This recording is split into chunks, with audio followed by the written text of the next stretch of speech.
Happy Sunday, witches. Today's card pull is from our Witch Oracle card deck, written by Angie Sullins. Artwork is by Silas Tobal. Our note from our Witch's Almanac is that today is a full lunar eclipse in Pisces.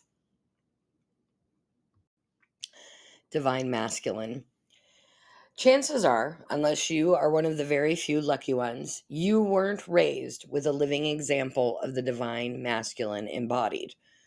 There are many messages in our culture right now that bombard men with what they should or should not be, and what they're required to do is ditch their inner feminine divine in order to be perceived as being tough and powerful. I mean, think about it. You used to hear people say all the time, "Oh, you throw like a girl. Oh, you hit like a girl." That was that isn't an offensive thing, but because of the way society taught it, they took it that way. Often the men in our worlds often contort themselves to meet the unrealistic demand of that toxic masculinity. And we weren't exposed to what healthy traits of masculinity looked like. What do they look like? It's balanced leadership, conscious protection, and healthy assertiveness were and still are at this time in short supply. Because of that, the masculine voice, or our divine masculine, has a tendency to be very critical and harsh and domineering.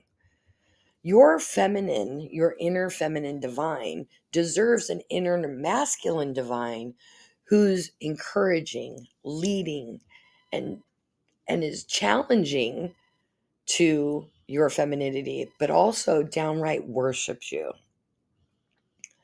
A witch knows that she may have not been raised with a good example of this divine masculine, but it is her job to discover a means of growing him within herself.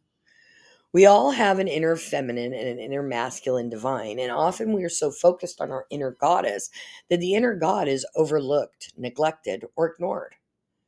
We have to be willing to release those toxic thoughts and ideas that are inside our head. And we need to be willing to embrace the fierce, wild God that is residing within ourselves so that we can hold our femininity, our feminine divine, in those great protective arms. Right now, we need to banish the drill sergeant of the psyche and formulate a new relationship that encourages the divine male presence within you. How would that look? What would it be like to have a loving person inside of you, a masculine that is loving and caring, but not controlling? This card is challenging us to be more aware of that inner masculine divine. Well, we have to start setting boundaries and having better relationships with him. Maybe it's time to start reconnecting with that inner divine by loving the masculine, kicking out the toxic one, but keeping the loving divine masculine within us. One of the plethora of reasons is because the toxic masculinity has been revered, honored, and basically taught as a good example, and I'm using air quotations lightly there, of what a masculine person would look like. We're just now realizing how much damage this perspective is, not only to the women of the world, but also to Mother Earth as well.